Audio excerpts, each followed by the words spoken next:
Սիրելի հայրենակիցներ, քննարկում է 2026 թվականի գլխավոր ֆինանսական փաստաթուղթը, բյուջեի նախագիծը, որը կարճ հետաձևակերպումով ասեմ, սա հույսերի, նպատակների, հայ ժողովրդին տրված խոստումների ձախողումը արձանագրող փաստաթուղթ է։ Ցավոք, այս փաստաթղթում ոչ միայն բացակայում է Արցախ անվանումը, այլ նաև այն բոլոր հիմնական խոստումները, որոնք կապված էին հայ ժողովրդի այս կարևոր հատվածի, այս կարևոր պետականության պաշտպանության հետ։ Եվ այդ խոստման հեղինակը ու ձախողման հեղինակը այսօրվա իշխանությունն է, որը այս ամբիոնից եւ ոչ միայն այս ամբիոնից հպարտորեն հայտարարում է, որ Արցախից ազատվելով փրկել ենք Հայաստանի Հանրապետության պետականությունը։ Սա հերթական քայլն է, հերթական կեղծիքն է, որ փորձ է արվում ներկայացնել իբրև թե փրկություն։ Ու զարմանալի չէ, որ հիմնական առերևույթ այս հանցագործությունների համար պատասխանատու անձանց առանձին ներկայացուցիչներ այս ամբիոնից խոսում են եւ քարոզում են հայ ժողովրդի համար կեղծ խաղաղության մասին, իրականում տանելով մի նոր փորձությունների ու կորուստների։ Ալեն Սիմոնյանը այս ամբիոնից խոսում է եւ ասում է, որ դուք հաջողության հասակ դիմելով դաշնակցությանը, ատելություն քարոզելով, ատելության գեներատոր իշխանության ներկայացուցիչները իշեր ցերեկ ամեն վարքյան այս եւ այլ ամբիոններից քարոզում են ատելություն, քարոզում են հայ ժողովրդի մեջ տարանջատում, քարոզում են ամբարտավանություն եւ այսօր այս մարդիկ մեղադրում են մեզ ատելություն քարոզելու մեջ։ Ալեն Սիմոնյանը ասում է, դուք ով եք, որ աշխատավարձ եք ստանում։ Զարմանալի է, որ դա ասում է մի իշխանության ներկայացուցիչ, որի իշխանափոխություն, որի իշխանությունից հեռացվելուց հետո բացահայտվելու են բազմաթիվ հանցավոր եկամուտներ, բացահայտվելու են բազմաթիվ վատնումներ, այդ թվում նաև հենց այսօրվա իշխանությունների կողմից իրականացվող գործողությունների եւ կոռուպցիոն գործարքների հետևանքով։ Իդեպ ասեմ, որ երբ որ խոսում ենք մենք ժողովրդի կողմից կամ ժողովրդի մոտ ավելի ճիշտ քաղաքական պատասխանատվության մասին, Ալեն Սիմոնյանը, որն ասում է, ժողովուրդն ասում է, ներկայով է խոսում, ասում է, մենակ նրանք չլնեն դիմելով ընդդիմությանը, ով ուզում է թող լինի։ Ասեմ, որ պարոն Սիմոնյանի մոտ ոնց որ 2018 թվականի շրջանն է։ Իրականում հիմա որ ժողովրդի մոտ գնում եք, այդ արտահայտությունները վերաբերում են ձեզ։ Երբ ենք սրանցից ազատվելու, այս արտահայտությունն է հիմա տիրում, դուք իրավիճակին չեք տիրապետում։ Եվ այդ իրավիճակին չտիրապետելով շարունակում եք, որպեսզի հետագայում վերարտադրվեք, ատելությունը, չարությունը քարոզել։ Եվ ուզում եմ գնահատել պարոն Աղաջանյանի եւ շատերի համառ եւ հետեւողական գործունեությունը, լսելու հանրապետության նախագահներին, լսելու հանրապետության վերլուծելու նրանց խոսքերը, դա շատ լավ է։ Բայց շատ վատ է, երբ որ փոխարենը դասեր քաղելու անում եք ուղիղ հակառակ հետևությունները, շարունակում եք չարություն, ատելություն քարոզել։ Եվ երբ որ անվտանգության մասին խոսում եք, եւ 1998-2008-ն եք մեջ բերում, պարոն Աղաջանյան, միակ շրջանն է, երբ որ Ադրբեջանը փորձ չի արել անգամ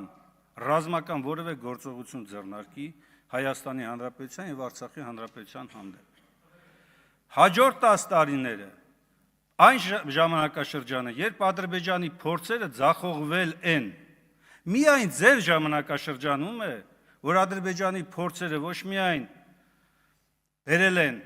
կորուստների, կործանումների, այլ նաև դարձրել են ձեզ էլ իրենց գործընկեր։ Դուք եք այդ մասին բարձրաձայնում։ Մեր գործընկերները, մեր գործընկերների հետ այս հանդիպումը, մեր գործընկերների հետ այս համաձայնությունը եւ այլ եւ այլն։ Այսինքն իրականում դուք ինքներդ ձեր դեմ ցուցմունք եք տվել, ձեր գործողություններով հաստատել եք ձեր հանցավոր, ձեր իշխանության հանցավոր վարքագիծը եւ շարունակում է դա ցավոք սրտի։ Ու հետեւություն չեք արել։ Գիտեք, կառավարման որակի տեսակետից չափազանց կարևոր է նաև գնահատել մարդկանց գործունեությունը։ Օրինակ օրեր առաջ, երբ որ ես լսում էի Դավիթ Խուդացյանին, տարածքային կառավարման եւ արտադրական ենթակառուցվածքների նախարարին, որը բյուջետային քննարկումների ժամանակ ասում էր, ընդ որում 2-3 անգամ, ասում է, ես ուզում եմ եւս մեկ անգամ կրկնել, ես ավելի լավ եմ կառավարել Սևանի ջուրը, քան Արծվիկ Մինասյանը։ Այս մարդը պարզվում է, չգիտի, որ իր նախարարության ֆունկցիան այլ է։ Ինքը չգիտի, չի հասկանում տարածքային կառավարման նախարարության գործառույթը բնապահպանության նախարարության գործառույթից։ Ամենադասական օրինակն է ձեր կառավարության առնվազն այս անդամի, ել չասեմ էլի կան մարդիկ, որոնք չեն տիրապետում, չեն հասկանում, որ Դավիթ Խուդացյանի պատասխանատվությունը ջրային համակարգերի կառավարումն է, եւ հենց այդ կառավարման ձախողման պատճառով է, որ Սևանից հավելյալ ջրառ է իրականացվել։ Եվ սա է եղել շեշտը։